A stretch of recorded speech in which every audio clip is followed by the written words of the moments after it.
What is up, everybody? This is Alex from IHE TV. And today, you know what? I'm talking about Smiling Friends, Season 3. I don't really have notes for this show, so I'm just going to kind of ramble for a little bit about this latest season or just my general thoughts on the show. I haven't spoken about it. Maybe on SARD I have, but there's a lot of discussion about the Raka Raka dudes with Talk to Me or Chris Stuckman with Shelby Oaks. But honestly, my true heart is with this Newgrounds crew. Growing up, I was just completely obsessed with Psychic Pebbles, Oni NG, Harry Partridge, the whole Newgrounds crew. Looking back, it was a bit of a animation Camelot type thing where algorithms just hadn't figured out how to maximize engagement and revenue, so animation actually had not only a consistent place on social media, but was the king of the crop. So once the algorithm shifted and Newgrounds got more and more fucked by like Google SEO stuff, it was a shame to see a lot of the animation fall by the wayside. So fast forward to now, and Smiling Friends must be one of the most viral, popular animated shows being released at the moment. The joke is that Rick and Morty's kind of been usurped. It's like, oh, when's the fan base going to become just as toxic as Rick and Morty's fan base? When are they going to start making you have to have high IQs to understand Smiling Friends jokes? But I think because of the format of the show, it's not going to have the Rick and Morty problem. Every episode is only 10 to 12 minutes, and this world is so absurdist, and there are no rules at all. Whereas a Rick and Morty tries to have a bit more of a consistent world or like plot through lines, and just has a completely different tone, even if there are slight overlaps with the kind of mumbly improv style of arguments or dialogue. So I think season 3 is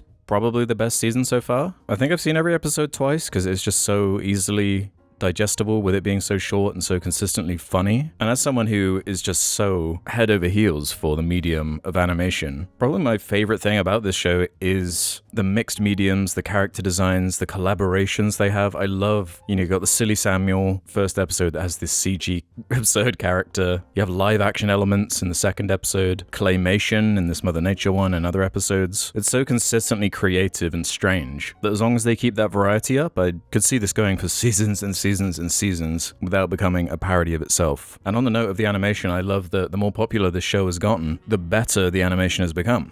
That's how it should be. The more popular something gets, the better the production quality should get. And it is getting so popular now that you're starting to see the ways they're able to indulge. In the Mr. Frog episode where Pim's about to start singing and the camera's like swinging around him and it's all big and elaborate right before he gets punched. Every episode will have multiple shots where I'm like, that was a really cool, frame-heavy, detailed piece of animation. The animation is even used to reference different eras of animation, like the Squim Returns episode, with characters like Squim who are animated in a completely different style or format, with more of like a 80s Don Bluth thing. And I grew up with An American Tail, Land Before Time. And the animation is in overdrive on the Halloween episode. I love how they just go in on these Halloween episodes. They're really funny and weird. It's ridiculously elaborate and intense, and that creativity just doesn't seem to be slowing down. But for me, it's all about Mr. Boss. It's like my exact type of humor. I loved sick animation back in the day. Smash and grab on repeat. You know how it is. Probably has the single best line delivery, even though there are obviously a lot of good examples of that. He's the most consistently funny and creepy and fucked up character. His that rotoscoping, another technique they do a lot. The Super Monkey Ball moment obviously is the standout that everyone's sharing, but it's a great gag in episode 7 where all the schmaloogles are like ripped rotoscope men doing push-ups or whatever. I actually think the structure of these 10-minute episodes are really solid as well, with the tried and true formula of having an A and B plot that combine towards the end of the episode for some sort of payoff. I fucking love that joke towards the end of the Mother Nature episode where they're looking for the